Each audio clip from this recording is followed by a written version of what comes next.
Hello बच्चों, चुलबुल kids hub में आपका स्वागत है।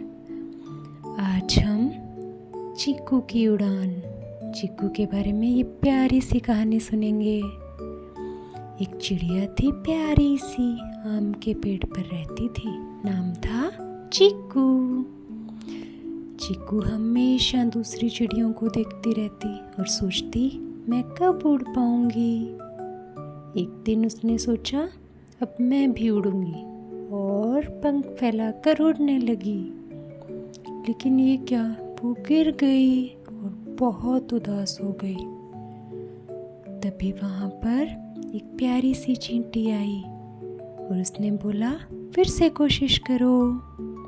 चीकू ने उसे थैंक यू बोला और बहुत अच्छी स्माइल की।